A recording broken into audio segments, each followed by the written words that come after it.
팔꿈치가 아파서 약 먹고 체충격파, 주사, 도수치료를 몇 개월 해도 안 나으세요? 저희 움직임연구소에서 검증된 연구 결과들을 바탕으로 해결책을 알려드릴게요.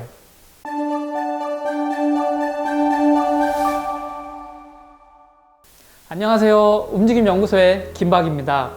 이 팔꿈치 외측 상가염, 보통 이 테니스 엘보라고 하죠. 이 손에 힘을 주면 컴퓨터를 오래 하면 여기 팔꿈치 바깥쪽이 아픈 거예요.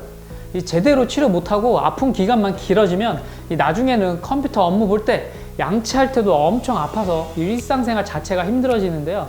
너무 아파서 이 병원 저 병원 다 다녀본 여러분들이 더 잘 아실 거예요.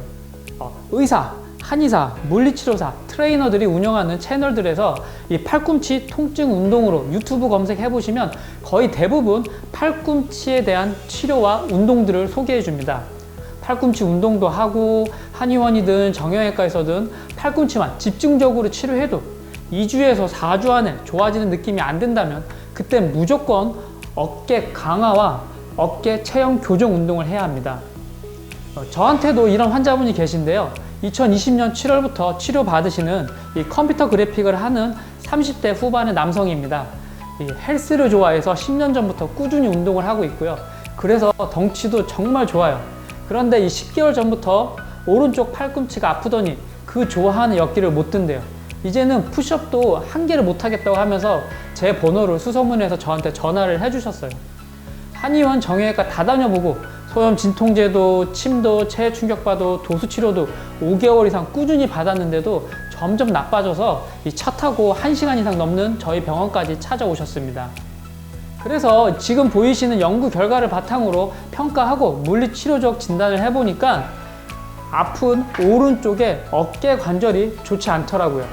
그동안 이 잘못된 치료법과 저와 함께할 새로운 치료법에 대해 설명해 드리고 나서 바로 오른쪽 어깨에 대해서 도수치료를 20분 정도 해주고 20분간 운동치료를 해주면서 이 집에서 사무실에서 해야 할 어깨 셀프 운동을 교육해 주었습니다. 병원과 너무 멀리 사셔서 2주에 한 번씩 치료했는데요. 이제는 정말 많이 좋아지셔서 다시 헬스장 가서 조금씩 무게를 올리면서 역기를 다시 시작했고요.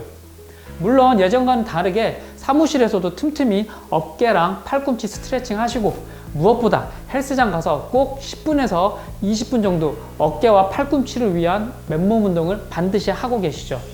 그럼 왜 팔꿈치가 아파서 그리 고생을 했는데 어깨를 치료하니까 좋아졌을까요? 바트 물리치료사님의 연구를 보면 기존의 치료법들은 팔꿈치가 아프다고 팔꿈치랑 손목에만 집중해서 침 놓고 체해 충격파하고 주사 찌르고 물리치료사가 막 팔꿈치랑 쇠막대기로 막 소리 나도록 비비고 그래도 안 나오면 한 달 깁스하고 수술하는데요. 그러지 말고 어깨 근력 강화와 함께 어깨 관절의 올바른 자세를 찾아주는 치료를 하는 것만으로도 팔꿈치의 통증과 기능은 많이 좋아집니다. 이 팔꿈치가 아프면 주먹을 쥐는 힘도 떨어지지만요. 어깨 근육 중에서도 특히 하부 승모근, 중부 승모근, 그리고 정거근이라고 하는 이 어깨뼈를 안쪽으로 잡아주는 근육이 약해집니다.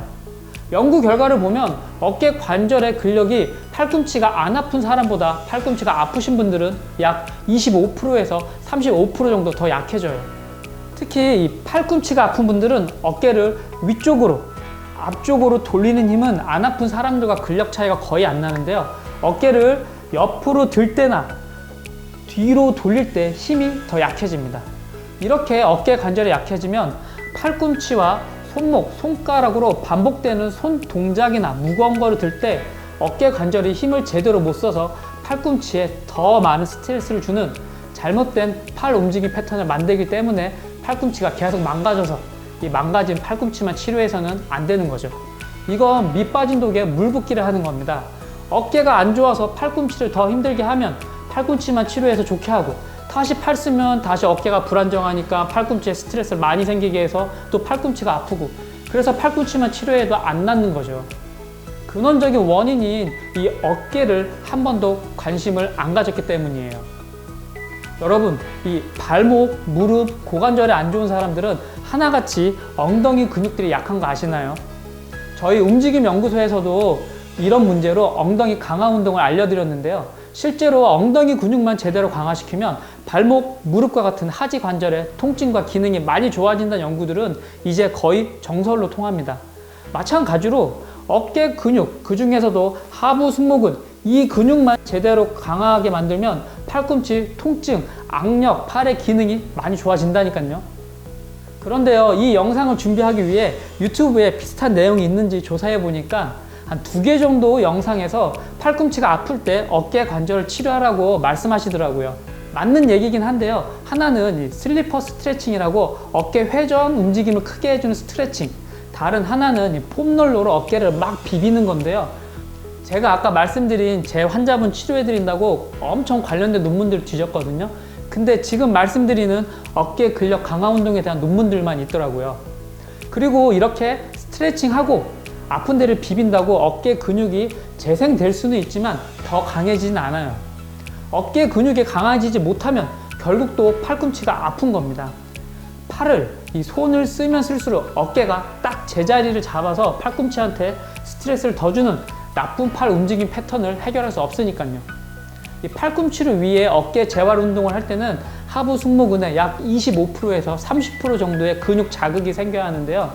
이렇게 스트레칭과 비비는 걸로는 택도 없습니다. 이 스트레칭과 비비는 걸 하셔도 좋은데 이것은 에피타이저예요. 진짜 본 음식은 하부 승모근과 정거근 등의 근력 운동입니다. 반드시 어깨를 안정화시킬 수 있는 어깨뼈의 안쪽 근력 운동을 해야 해요. 여러분, 운동이 필요한 이유는 아시겠죠? 이제 대신 이제 관련한 어깨 재활 운동법은 다음 주에 이 코치님이 운동법만 집중적으로 다시 알려드릴 거예요.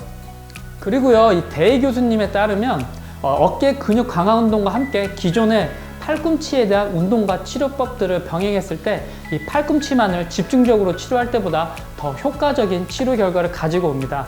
이런 치료법을 듀얼 리해빌리테이션 프로그램, 이중 재활 치료법이라고 하는데요. 기존에 우리가 하고 있던 팔꿈치 운동도 잘 해주시고 반드시 오늘 알아보신 어깨, 그 중에서도 하부 승모근 운동 반드시 해주셔야 해요. 움직임연구소에 더 궁금하신 점은 댓글로 남겨주시고요. 이번 영상도 많은 분들에게 도움이 되었으면 하는 바람입니다. 시청해주셔서 감사합니다.